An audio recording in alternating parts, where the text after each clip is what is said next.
you know what I'm saying? Like, we're making an imaginary box between your head and your arm. This is your window. Kids that hit, the very second the ball leaves the pitcher's hand, they leave their what?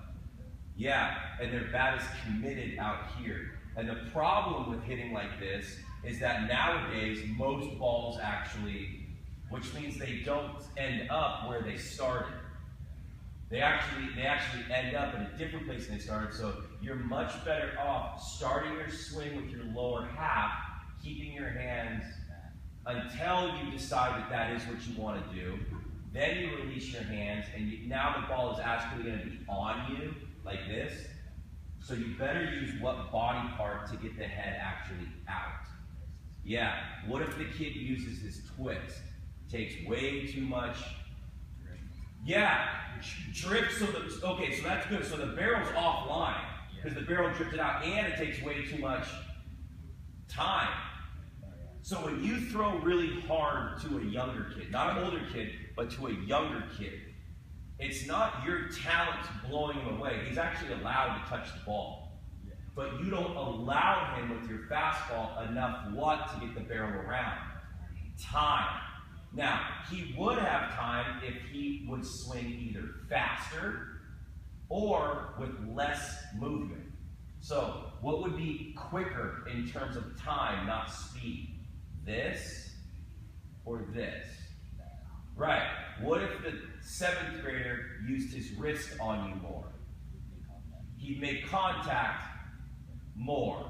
Does that make sense? We don't know power in that, but he is in fact allowed to touch your fastball. You know, but because he lands on his entire foot, what drifts? Yes, which because of what in the swing? Loop. You got it. Now he turns his back foot because that's what he's taught to do, squish the bug.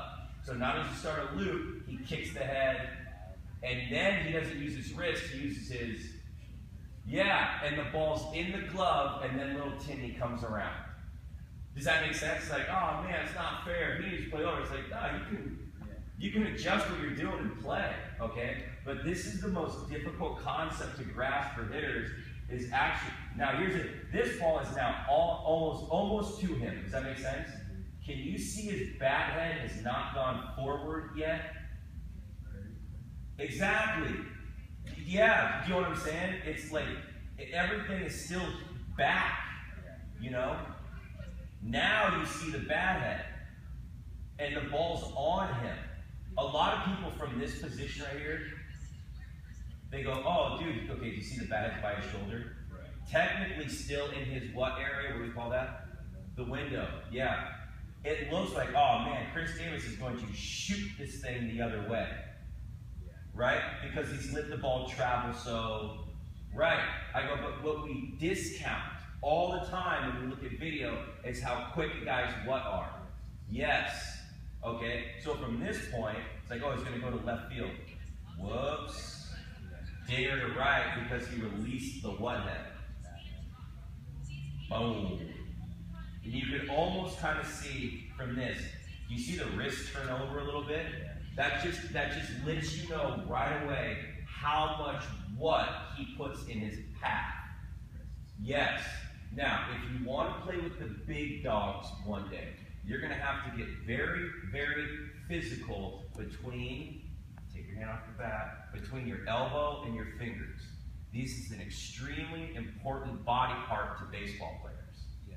Because obviously, the stronger you are in your forearm, grip strength, and wrist, the more rotation you can put on a ball. The more rotation you can put on a ball, the farther you can throw it on a, yes. Do you follow Major League Baseball at all? Okay, do you know that there's a huge talk right now why Greg Holland is throwing 90 miles, the closer for the Royals, he's throwing 90 instead of 101. Okay, I don't know if you know, okay, yeah, if you didn't know that, okay, so there's a big issue right now, he's getting hit for like the first time in his life. We're talking about a kid who was 12, he threw 80, right? And then at 15, he threw 92. And now he's 27 years old and throws 100, right? Okay? But he's only throwing 90 miles an hour, so when he threw at 15, and what they're telling him is he's using way too much body and not enough. Yes, because what they've done nowadays with technology is they're measuring how many times his ball rotates between when it leaves his hand to when it hits the glove. So to make easy numbers, it used to rotate 100 times. Now it rotates 10. So not only does the ball gravitate which way? Down. Okay, it's actually going slower. Now, when he would rotate the ball 100 times, and in that stupid analogy, it's actually closer to 3,000, but when it rotates 100 times, your ball's going to go, so you have to throw it even to make it a yes. Now, what kind of quality strikes is Holland throwing in the major leagues? Yes, he's having to throw balls between the belt buckle and the thigh. Well, isn't that kind of where we like it? And is it 100 miles an hour anymore, or is it 90? Yeah, so he's now a normal human being. He's no longer underneath the kneecap at 100. How do you throw the ball hard and low? Yes. Now, that can be similar, or the same can be said for a hitter. This move that you had before is great because you're a phenomenal quick twitch athlete. You remind me a lot of me when I was younger in terms of we look like a normal boy. I mean, there are guys like Colin Barber does not look like a normal boy, right? You know what I'm saying? He's like 6'1", yoked, and I'm pretty sure he drove to all those league games. Okay, so I was just always normal, but I had an innate ability. Like you got to throw the ball pretty and swing the ball pretty. Yeah, you know what I mean? Like we just have this. We're normal guys. You know, I was never tall, but it was like I could hit it out of high school fields in 8th grade. I don't know how I did it. What I'm telling you now is, as you're going through this, that natural ability is a huge margin for error, but it's not fundamentally sound. If you get, when you get fundamentally sound, now that huge margin for error that you have becomes now you're able to dominate, or at the very least, if you're curious, that's the guy that moves on. Because the Pac-12 or the Pac-12 in baseball is like the Ivy League in education, man. You know what I mean? It's like, oh, you're a good student? Yeah. That's not exactly what it takes to get into Harvard. Well, I did my homework yesterday. So did the rest of the country. We're looking for a little bit. Yeah, you know what I mean? That's cool that you did your homework and you did all of it. That was great. You know, we're kind of, you know, that's great that you threw the ball all the way to home plate in the air. And it's going to take a little more to get to Stanford, right? You know what I'm saying? So what I'm saying is we're looking for these athletes, like I'm saying, okay, but in the hopes that they're not too full of themselves yet to be able to get better. Does that make sense? Because this is the problem that a lot of kids have at your age that have a lot of success. In the back of their mind, and I totally empathize with it, I'm not even mad, I get it. Where I go, you might need to make this adjustment to make you even, well, I just went 4 for 3 yesterday. You know what I mean? And I go, nah. And he's like, and I threw a no-hitter and a half. You know, and I'm like, yeah, but I promise UCLA has a little bit better hitters than that. Does that make sense? And then there's always the kid, there's always, like Jack Phil, there's always the kid, he's your age, he's committed to UCLA. There's always the kid that goes, you had me at get better. Like, I'm actually looking to improve. I want to get, yeah, like that's why I drive from Livermore to come see you. Does that make sense? So I don't know if I had to go through that whole thing, but it's just, you know, as we get to know each other, you know, I understand if there's times where like, well, I don't really want to move like that. I get it. You know what I'm saying? But if you decided to, it would make you even.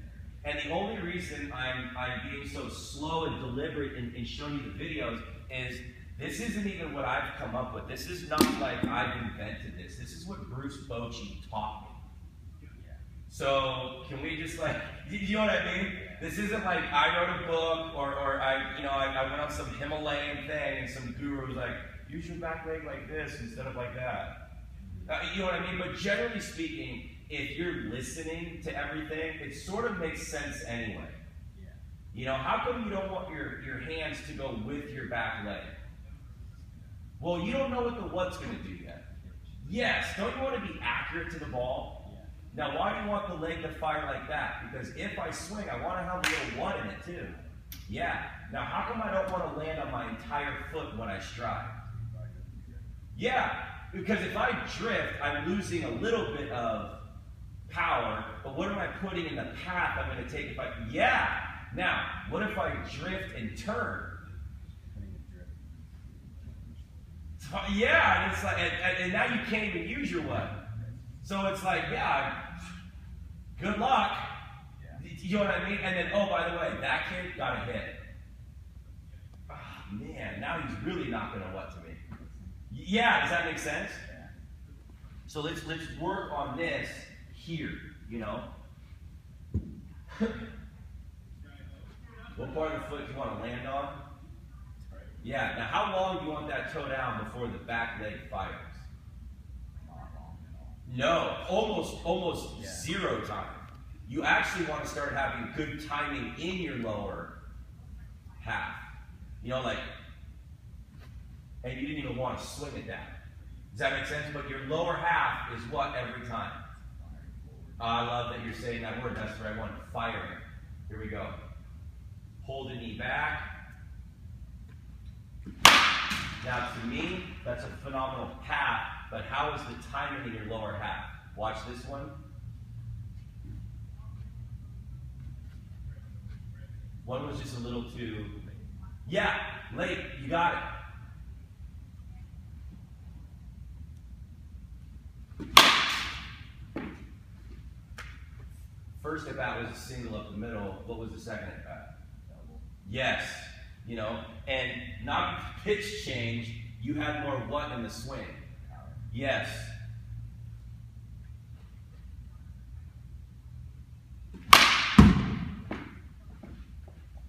Now, I want you to take 2 dry swings. A dry swing is where everything goes except for the hands have to stay as far back as they can. Feel that separation where the bat lays down actually behind you instead of drifts into the, yeah. Now, what I mean we don't know what the ball is going to do yet, we know what the ball's going to do. We don't know which way it's going to move. And what we have to empathize is that at a certain level, varsity baseball is where it starts. Could the guy throw a ball that moves this way? And could the ball have moved this way? Could the ball have gone that way? Will the ball ever go this way? Okay, if the ball will never go up, always keep the knob facing. If the knob's down, you know, the opposite, where's the barrel going to be? Up. So you'll never have a what in the swing. There you go. You'll always be A2, right, no matter what you're swinging at. Now, why do you want to be inside of your hands? Because you don't know if that ball is going to go down, in, or, yeah. If it stayed on the lane, on the plane, like a four-seam flat, a four-seam